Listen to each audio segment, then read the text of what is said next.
श्री शिवाय नमस्तुभ्यम। हर हर महादेव।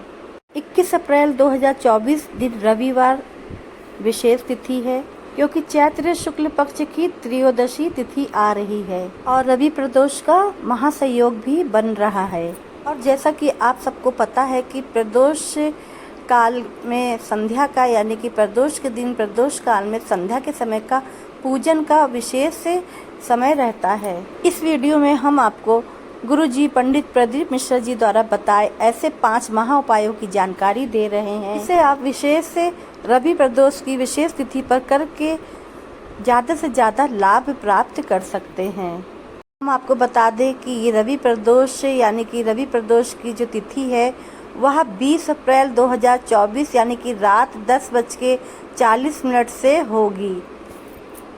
यानी कि जो प्रदोष की जो तिथि है वह 20 अप्रैल 2024 से रात के 10:40 से शुरू हो जाएगी और यह तिथि 22 अप्रैल रात्रि 1:11 पर पूर्ण हो जाएगी।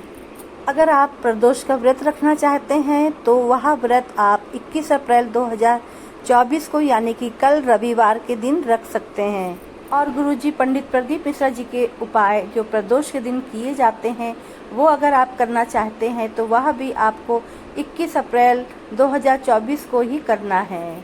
और जो प्रदोष का जो शुभ पूजन का मुहूर्त है तो वह है 21 अप्रैल शाम के समय 6:51 से शुरू होकर 9:01 तक रहेगा। यानी कि आप पूजा का समय शाम के प्रदोष काल में 6:51 से लेकर 9:01 तक आप पूजन आदि कर सकते हैं। प्रदोष के दिन प्रदोष का व्रत करने का जो फल प्राप्त होता है वह गौ दान करने के बराबर का फल होता है।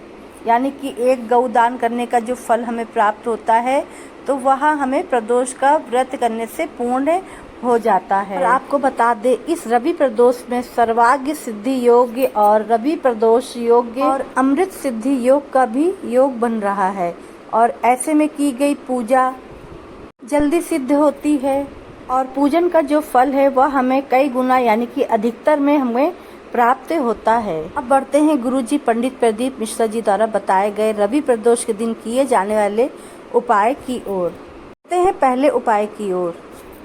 अगर आपका व्यापार व्यवसाय चल नहीं रहा है, नौकरी नहीं लग रही है या फिर आपके घर में पैसा आ नहीं रहा है, आ रहा है तो रुक नहीं रहा है, आर्थिक स्थिति बहुत ही कमजोर होती चली जा रही है, कर्जे पे कर्जा बढ़ता चला जा रहा है, तो आपको रवि प्रदोष में किए जाने वाला 3 बेलपत्र वाला उपाय करना है।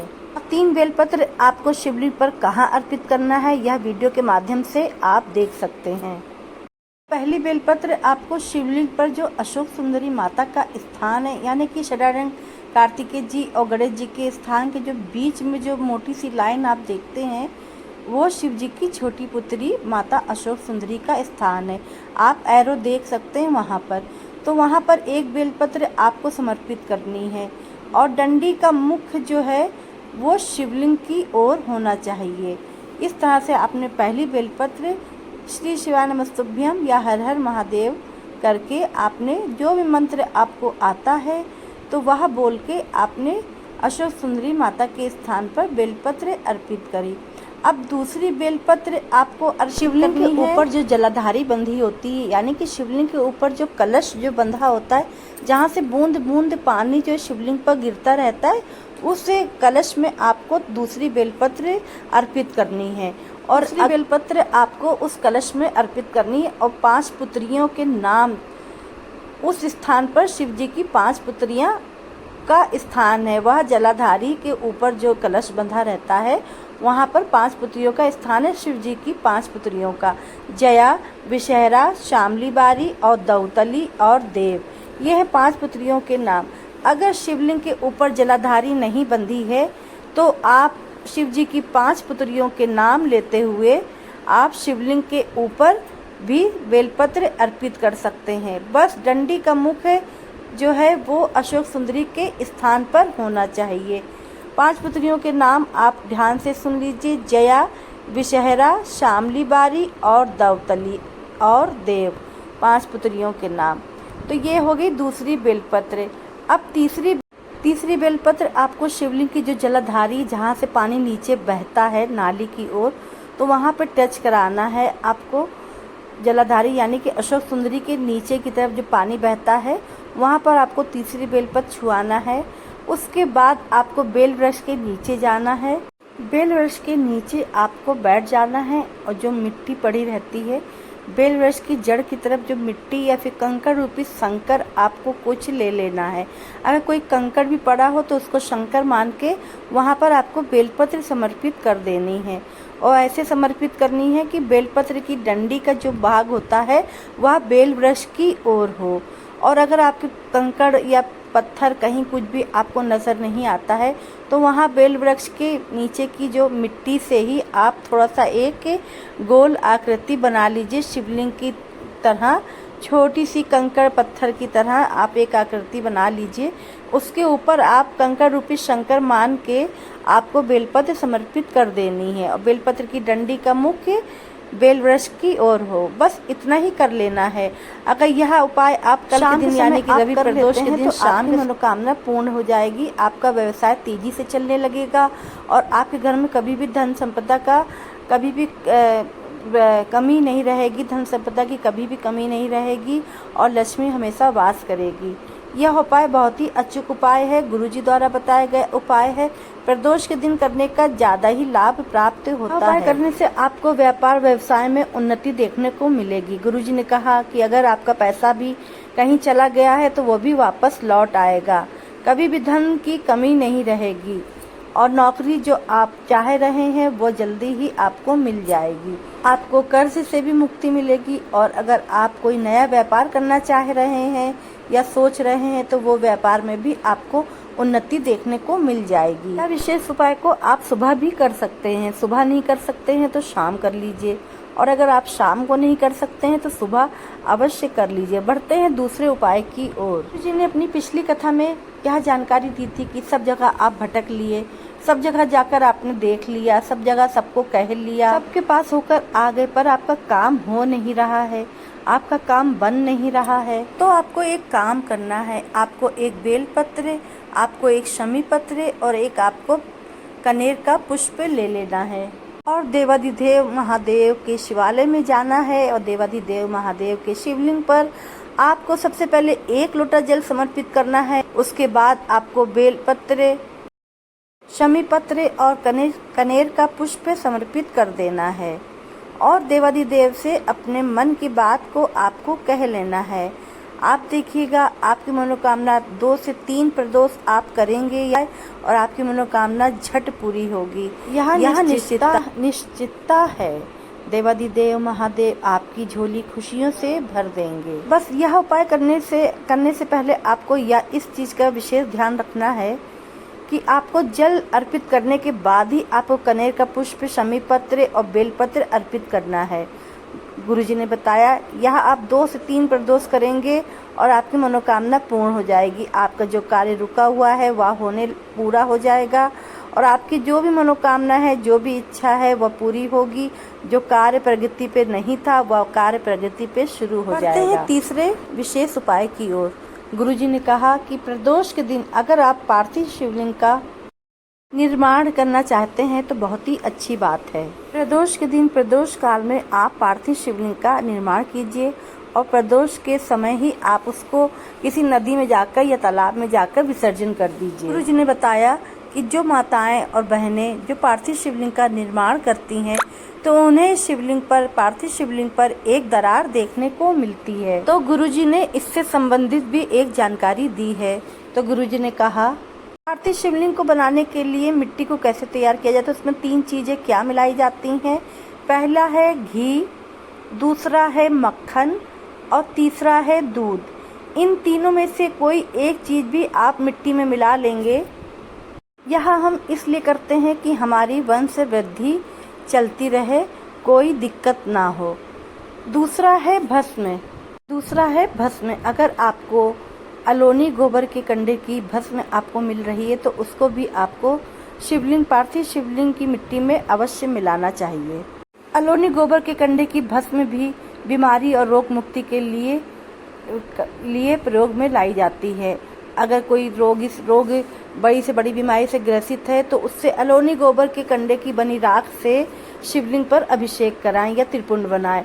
और अगर कोई रोग से घिर चुका है तो यह उपाय करने से अलोनी गोबर के कंडे की राख को शिवलिंग पर चढ़ाने से वह रोगों से मुक्ति मिल जाती है और कोई बड़ी बीमारी हमारे घर में प्रवेश नहीं करती है। पार्थिव शिवलिंग बनाने में अलोनी गोबर के कंडे की राख को भी मिलाया जाता है। ऐसा करने से हमारे घर में कोई बड़ी बीमारी प्रवेश नहीं करती है और हमें रोगों से मुक्ति मिलती है। तीसरा है काली मिर्च। आप पार्थिव शिवलिंग का निर्माण कर रहे हैं तो इन तीनों चीज़ों को अगर आप पार्थिव शिवलिंग की मिट्टी में मिलाते हैं तो आपका पार्थिव शिवलिंग चिटकेगा भी नहीं और आपको पूरा पूजा का फल प्राप्त होगा। बढ़ते हैं आखिरी गुरुजी की हाल ही में पूर्ण हुई शिव महापुराण कथा में गुरुजी ने एक विशेष उपाय की जानकारी दी थी। आप सिर्फ विशेष प्रदोष की तिथि में ही कर सकते हैं। मनोकामना पूर्ति के लिए है। गुरुजी ने कहा कि अगर आपकी मनोकामना लंबे समय से नहीं पूरी हो रही है, काफी उपाय कर लिए, काफी कुछ करके देख लिया, मनोकामना पूर्ण नहीं हो रही है, तो आपको यह उपाय प्रदोष की तिथि में करना है। यह उपाय रवि प्रदोष के दिन आप कर सकते हैं, यानी कि कल 21 अप्रैल 2024 को रवि प्रदोष है और यह उपाय आप सुबह के समय कर सकते हैं। करना क्या है, आपको एक जल का पात्र लेना है, आपको अपने घर से ही जल लेना है, पहुंच जाना है शिवालय में शिवलिंग पर आपको सबसे पहले जल अर्पित करना है। जहां पर गणेश जी का स्थान है पहले वहां पर जल समर्पित करना है। उसके बाद अश्वत्थ सुंदरी माता के स्थान पर जल समर्पित करना है। उसके बाद आपको षडानंद कार्तिकेय जी के स्थान पर जल समर्पित करना है। उसके बाद आपको माता के जो हस्त कमल है, जो कटी भाग है शिवलिंग जहाँ पर विराजमान है, तो वहाँ पर आपको जल समर्पित करना है। और उसके बाद पूरा जल आपको शिवलिंग पर नहीं समर्पित करना है, आपको पहुँच जाना है बेल वृक्ष के नीचे। बेल वृक्ष के नीचे आपको पूरा जल कलश का समर्पित कर देना है। श्री शिवाय नमस्तुभ्यम कहते हुए बेल वृक्ष के नीचे आपको कलश का जल समर्पित कर देना है। ऐसा आप खाली प्रदोष के दिन ही यह उपाय कर सकते हैं। प्रदोष तिथि रविवार की तिथि पे, यानी कि रवि प्रदोष जो तिथि पड़ रही है उस पे आप यह उपाय करेंगे तो आपकी बरसों पुरानी मनोकामना पूर्ण हो जाएगी। 1 या 2 प्रदोष ही करेंगे, रोज करने की भी आपको आवश्यकता नहीं है। शिवलिंग पर आपने जल नहीं चढ़ाया है तो शिव बाबा यही कहते हैं कि माता पार्वती से कहते हैं कि इसने ये बहुत दुखी है, ये बहुत परेशान है, इसकी मनोकामना पूर्ण नहीं हुई है, तो इसने मेरे ऊपर जल नहीं चढ़ाया है, तो क्या तुम्हारे हस्त कमल पर, पार्वती तुम्हारे हस्त कमल पर जल इसने समर्पित किया है, तुम इसकी मनोकामना पूर्ण कर दो, इसकी ज़िंदगी में खुशियाँ ही खुशियाँ भर दो और इसकी सारी मनोकामनाएं पूर्ण हो जाए और इसका जीवन सुखमय हो जाए। तो भोलेनाथ पार्वती माता जी से कहते हैं। तो पार्वती माता हमें जो है अपनी जो है कृपा बरसाती हैं और वो हमारी इच्छा पूर्ण करती हैं। तो इस तरह से जल समर्पित करेंगे आप, बस देखिएगा आपके कैसे जीवन में बदलाव आएगा। ध्यान रखना है कि यह उपाय आपको सिर्फ रवि प्रदोष या कोई विशेष प्रदोष जब पड़े तभी आपको यह उपाय करना है। चलिए बढ़ते हैं इस उपाय के अंतिम उपाय की। अभी की कथा में गुरुजी ने एक शमी पत्र का विशेष उपाय बताया था, नौकरी के लिए यह उपाय बताया था, रोग मुक्ति के लिए उपाय बताया था, या फिर शीघ्र विवाह के लिए यह उपाय बताया था, या फिर अपनी कोई भी मनोकामना ऐसी हो जो लंबे समय से पूर्ण नहीं हो तो उसके लिए यह उपाय है। उपाय काफ़ी सरल और आसान है। उपाय में आपको एक शमी पत्र को लेकर सुबह या शाम पहुंच जाना है शिवालय। पहुंचकर आपको शमी पत्र शिवलिंग पर नहीं समर्पित करनी है, आपको जो है माता के जो हस्त कमल है वहाँ पे आपको शमी पत्र को स्पर्श कराना है, चढ़ाना नहीं है, स्पर्श कराना है। आप पैरों देख रहे हैं जहाँ पे बेलपत्र रखी हुई है या पीला चंदन से ओम लिखा हुआ है, तो उस स्थान पर आपको, ये है माता के हस्त कमल, तो इन स्थान पे आपको शमी पत्र का स्पर्श कराना है। उसके बाद आपको शिवलिंग के ऊपर आपको समर्पित कर देना है, बस इतना ही करना है। आपको शिवलिंग पर वैसे ही अर्पित करना जिस तरह से आप बेलपत्र अर्पित करते हैं, यानी कि डंडी का भाग अशोक सुंदरी माता के स्थान की तरफ हो और शिवलिंग पर आप समर्पित करिएगा जब वे शमी पत्र, तो आपको श्री शिवाय नमस्तुभ्यम या हर हर महादेव या नमः शिवाय का मंत्र जाप कोई भी मंत्र अगर जो भी आपको आता हो तो वह आपको बोलते रहना। इसके बाद आपको अपनी मनोकामना जो भी भोलेनाथ से आप कहना चाहते हैं, चाहे जो भी हो, नौकरी प्राप्ति की हो, शीघ्र विवाह की हो, या व्यवसाय की हो, या फिर कोई भी मनोकामना हो, तो वह आप कह दीजिए। श्री शिवाय नमस्तुभ्यम कहते हुए आपको भोलेनाथ से अपनी कामना कह लेनी है। अगर इस तरह से आप जो है प्रदोष के दिन यह उपाय कर लेते हैं तो भोलेनाथ पार्वती माता आपकी मनोकामना अवश्य पूर्ण करते हैं। और उसके बाद शिवलिंग पर शमी पत्र चढ़ाने के बाद आपको 1 लोटा जल अवश्य चढ़ाना है, ये मत भूलिएगा। 1 लोटा जल आपको अवश्य चढ़ाना है और अपनी मनोकामना कह लेना है। भोलेनाथ पार्वती माता आपकी मनोकामना अवश्य पूरी करेंगे। इस तरह से प्रदोष के दिन किए जाने वाले उपाय जो होते हैं वो अचूक उपाय होते हैं, और कुछ उपाय ऐसे होते हैं जो सही तिथि पर सही समय पे किए जाते हैं तो उसका हमें तुरंत और जल्दी फल प्राप्त होता है, ऐसा गुरुजी कहते हैं। ये कोई मनगढ़ंत कहानी नहीं है दोस्तों, गुरुजी द्वारा बताए गए सारे उपाय हैं और उन्हीं की ही बातें और उन्हीं के उपाय मैं बहुत अच्छे से सुन के वही मैं अपने ऊपर भी अमल करती हूँ और वही मैं आप लोगों को भी शिव उपाय है, शिव पुराण के उपाय हैं, बाबा के उपाय हैं। कर लीजिए दोस्तों, छोटे छोटे सरल उपाय हैं। अपने जीवन में खुशियाँ लाइए और अपने जीवन से दुख दर्द को दूर भगाइए, रोगों से मुक्ति पाइए। वीडियो में बताए गए उपायों के बारे में अभी भी आपके मन में कुछ प्रश्न है तो वह कमेंट द्वारा कमेंट करके आप पूछ सकते हैं, मैं रिप्लाई जरूर दूंगी। और इस वीडियो में बताई गई उपयोगी बातें आपको